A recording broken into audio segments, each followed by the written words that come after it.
안녕하세요. 반갑습니다. 연하보살 디토입니다. 오늘은 조금 더 공포스러운 이야기를 해볼까 해요. 제가 무속인이 되기 전에 중학교 3학년 정도 됐을 때 겨울방학 때 일인데요. 뭐 한참 전이죠, 물론 학교 때니까. 지난번에는 고등학교 때 20살이 되기 전에 겪었던 어, 살인 사건, 또 뭐 죽은 이야기들, 죽음을 접했던 이야기들을 해드렸는데, 음, 이번 화는 여러분들이 좋아하실지 모르겠지만, 좋아한다는 표현이 좀 웃긴데 귀신 이야기입니다. 중학교 3학년에서 고등학교, 이제 저희는 고등학교 때 입시처럼 시험을 봤거든요. 그리고 한 석 달 정도를 겨울방학 겸 해서 좀 쉬는 시간이 있었는데, 그 기간 동안에 친척 집에 가서, 외삼촌 댁에 가서 잠을 잔 적이 있습니다. 외삼촌 댁에는 형, 그 다음에 동갑내기 사촌, 또 막내 까지, 남자 동생까지 있었는데, 가장 기억에 남고, 예전에 고등학교 중학교 때 대학교 때 일기장을 전 다 가지고 있는데, 그 일기장을 보다가 생각이 나서 또 카메라를 켰습니다. 음, 그러니까 심플한데요. 어떻게 된 거냐면, 제가 잠을 자면 원래 20살 전에는 잘 깨질 않았어요. 근데 남의 집이라서 그런지 낮에 놀러 갔을 때와 또 밤에 자는 건 또 다르잖아요. 그런데 한 지금 기억에는 새벽 3시 정도 된 것 같아요. 눈이 누가 깨운 것처럼 이렇게 자다가 딱 이렇게 떠졌는데, 시계를 딱 보니까 새벽 3시더라고요. 근데 거실에서 이제 사촌 형하고 막내 막둥이하고 같이 셋이 남자들끼리 자고 있었는데, 밖에서, 그건 지금도 기억나요, 정확하게. "야, 여기야, 던져." 이러면서 막 깔깔대고 웃는 소리. 근데 느낌으로는 한 5살, 6살 남자아이들, 그리고 까르르 까르르 이렇게 웃는 목소리는 여자아이들 목소리. 대충 순간적인 기억으로는 한 대여섯 명 정도 이상 되는 듯한 아이들의 목소리가 들려서, 처음에는 그냥 화장실 가서 소변 보고 물 마시고 그냥 무시했어요. 그리고 누웠는데 계속 들리는 거예요.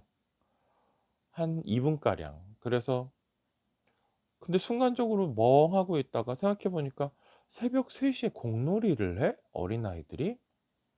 그리고 지금 기억에도 그때 수은등이라 그러나요? 이렇게 노란색 가로등이, 커튼이 그 집에 없어서 거실 쪽으로 아주 노란빛이 강하게 들어오는 환경이었거든요.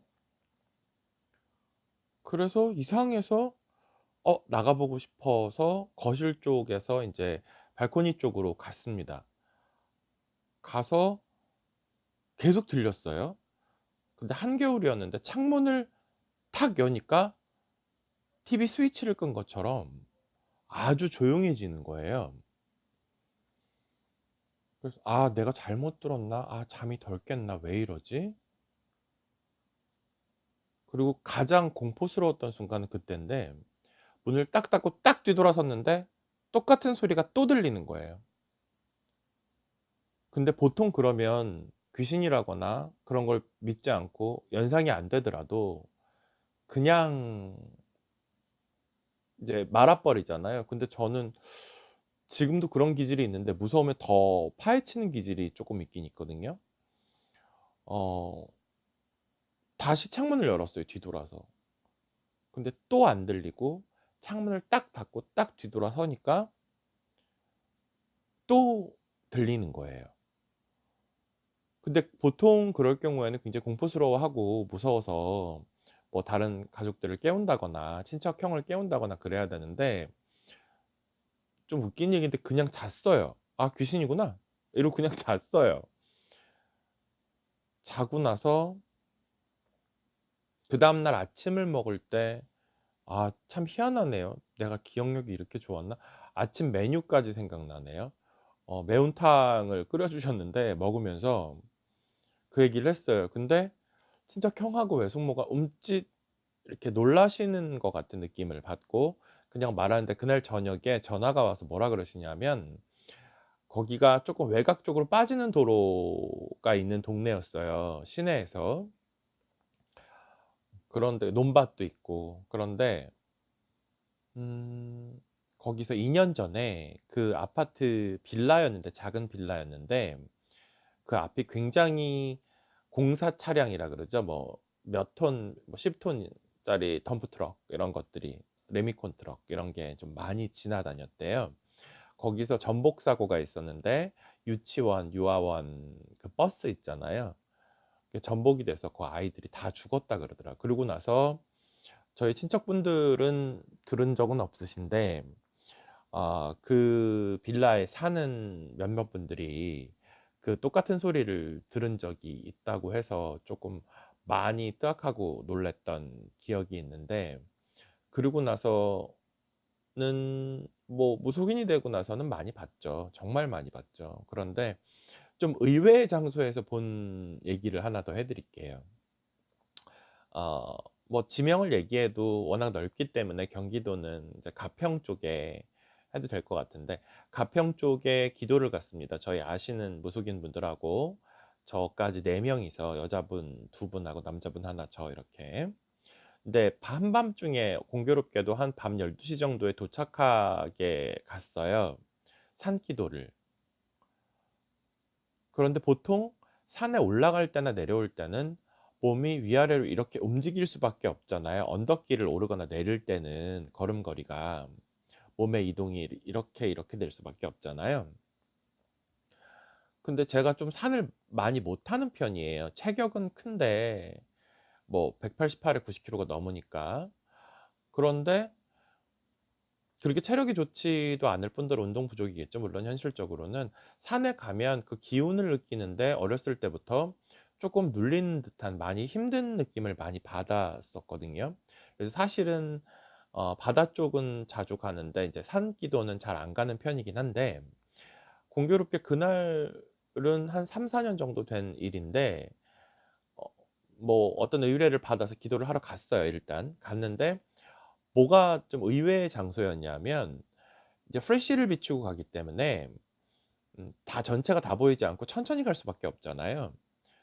근데 거의 다 와서 이제 불빛이 이렇게 보이더라고요. 그래서 한 10 미터 정도만 더 가서 오른쪽으로 이렇게 꺾이면 저희 목적지가 나오는데, 순간적으로 고개를 숙이고, 제가 키가 커서 이렇게 걷다가 인기척에 이렇게 그냥 고개를 들었는데, 배우 이름을 얘기하면 안 될 것 같은데, 이렇게 예전에 여장 남자는 아닌데 여자처럼 예쁜 남자였던 중견 배우, 뭐 중견이라기보다는 좀 십몇 년 전에 인제 아주 히트쳤던 작품을 했던, 누군지 아시겠죠? 그분처럼 생기셨어요. 그러니까 까만 수트를 입으셨는데 어 외모가 되게 날카롭게 남자처럼 생긴 여자? 아주 하얗고 피부도 좋고 아주 마르고, 그런 분이 이렇게 내려오시더라고요. 근데 그냥 거긴 선생님들이 계시니까 무의식적으로 이렇게 인사를 하면서 고개를 이쪽으로 이렇게 돌리는 한 2-3초 상간으로 '악마구나.' 이 느낌이 딱 드는 거예요. 그래서 '어? 내가 왜 이런 걸 보고 이런 걸 느끼지?' 그리고 딱 돌았는데 없어요. 그래서 몇 분 있다가 이제 목적지에 도착을 해서 다른 선생님들께 여쭤봤어요, 그분을 보셨냐고. 아무도 못 봤고요.